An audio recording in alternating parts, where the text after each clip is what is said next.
प्रतिदिन 5 से लेकर के 7 लाख श्रद्धालु और काशी बाबा विश्वनाथ के धाम में 10 से लेकर के 15 लाख श्रद्धालु प्रतिदिन जाता था। एक सर्किट यह बना,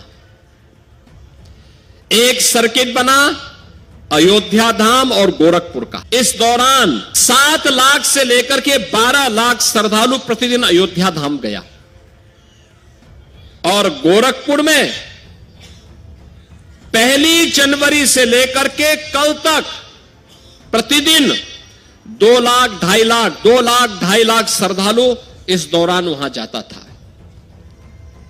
तीसरा सर्किट बना प्रयागराज से श्रृंगवेरपुर होते हुए लखनऊ और नैमिषारण्य का।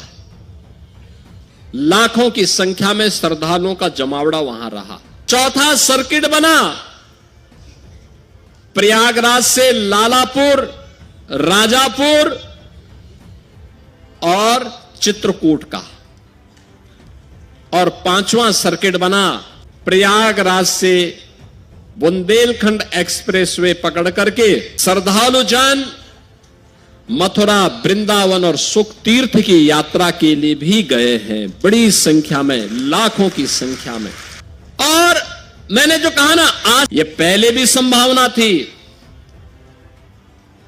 पहले के लोगों ने भारत की आस्था को सम्मान नहीं दिया, पहले की सरकारों ने भारत की आस्था को महत्व नहीं दिया। क्या प्रयागराज, क्या काशी, क्या अयोध्या, क्या मथुरा वृंदावन, क्या चित्रकूट, क्या गोरखपुर, क्या नैमिषारण्य, क्या सुख तीर्थ, क्या मां विंध्यवासिनी का धाम, हर ओर आज जो एक नई आस्था के साथ साथ अर्थव्यवस्था का आधार बना है, यह अद्भुत है। दुनिया अचंभित है, लालायित है। और केवल भारत ही नहीं, बहनों और भाइयों, दुनिया के अंदर के 1 दर्जन देशों के तो मंत्री या राष्ट्राध्यक्ष भी इस आयोजन का हिस्सा बने और 74 देशों के एम्बेसडर और हाई कमिश्नर भी आयोजन का हिस्सा बने। यानी पहली बार 80 से अधिक देशों के लोग इस आयोजन में भागीदार बन करके जो आया अभिभूत होकर के गया। 66 करोड़ 30 लाख की आबादी दुनिया के अंदर भारत और चीन के अलावा किसी अन्य देश के पास नहीं। चीन में लोकतंत्र नहीं, इसलिए इतना विशाल समागम दुनिया के अंदर कभी नहीं हुआ, कहीं नहीं हुआ। 66 करोड़ 30 लाख श्रद्धालु किसी आयोजन का हिस्सा बने। कोई अपहरण की घटना नहीं, कोई लूट की घटना नहीं, कोई छेड़छाड़ की घटना नहीं, कोई दुष्कर्म की घटना नहीं, कोई भी ऐसी घटना नहीं जिस घटना के बारे में कोई ये कह सके। विरोधी को भी ढूंढे ढूंढे दूरबीन लगा करके भी और माइक्रोस्कोप लगा करके भी वे इस प्रकार की घटनाओं को उजागर नहीं कर पा रहे थे। दुष्प्रचार का कोई मौका विरोधियों ने चूका नहीं। जिनको ये आस्था का ये महासमागम अच्छा नहीं लग रहा था, उन्होंने कोई मौका नहीं छोड़ा। मौनी अमावस्या के दिन 8 करोड़ श्रद्धालु यहां पर था। हमारी प्राथमिकता थी कि इन श्रद्धालु जनों को सुरक्षित स्नान करा करके उनके गंतव्य की ओर प्रस्थान करवाया जाए। क्या संगम पे, क्या ऐरावत घाट पर, क्या गंगा जी के किसी भी घाट पर हम लोग एक अतिरिक्त बोनस देंगे 10,000 रुपए का।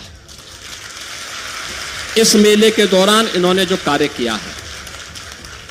दूसरा, हम लोग अभी एक व्यवस्था करने जा रहे हैं। अब तक जो स्वच्छता कर्मी कार्य करते थे, महीने भर कार्य करते थे, 8,000, 9,000, 10,000, 11,000 रुपए तक मात्र पाते थे। अब हम लोग आगे अप्रैल से हमारा एक कॉरपोरेशन बनने जा रहा है, जिसके माध्यम से हम व्यवस्था करने जा रहे हैं कि जो भी स्वच्छता कर्मी अब काम करेगा, कम से कम उसको 16,000 रुपए हर महीने उसके खाते में हम लोग देने का काम करेंगे। और मिनिमम वेजेस केवल सफाई कर्मियों को ही नहीं, उन स्वास्थ्य कर्मियों को भी जिन्हें पूरा वेज नहीं मिल पाता था, उन सबको भी हम इसके साथ जोड़ने जा रहे हैं। प्रदेश के अंदर जितने भी ऐसे कर्मचारी होंगे, उनका सभी माननीय जनप्रतिनिधिगण, प्रशासनिक अधिकारीगण, मेला प्राधिकरण, पुलिस अधिकारीगण, सभी लोग इस अभियान के साथ जुटे। एक एक चीज को साफ करना, मां गंगा के प्रति हमारी कृतज्ञता ज्ञापित होनी चाहिए। अविरल निर्मल गंगा बनाने के लिए सिंचाई विभाग ने जो कार्य किए, उस कार्यक्रम को अब नए सिरे से आगे बढ़ाने की आवश्यकता है। हमारी भी कोई जिम्मेदारी है।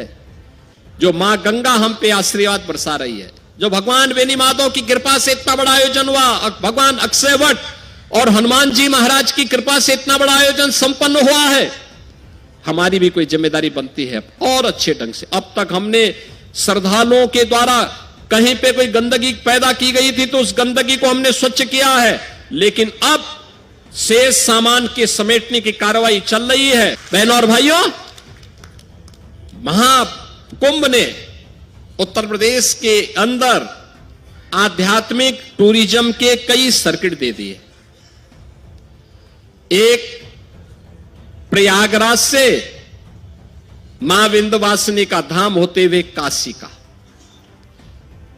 जैसे प्रयागराज में 13 जनवरी से 26 जनवरी तक पूरा समागम था, करोड़ों की संख्या में। कोई दिन ऐसा नहीं था जिस दिन मिनिमम 1.5 करोड़ श्रद्धालु न रहे हों, और यह संख्या 10 करोड़ तक पहुंची थी।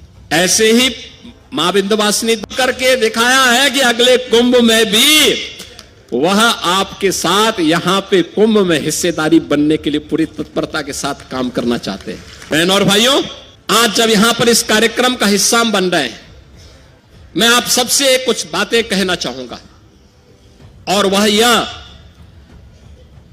कि आयोजन, घर का आयोजन हमारा संपन्न हुआ, ये बड़ा आयोजन संपन्न हुआ।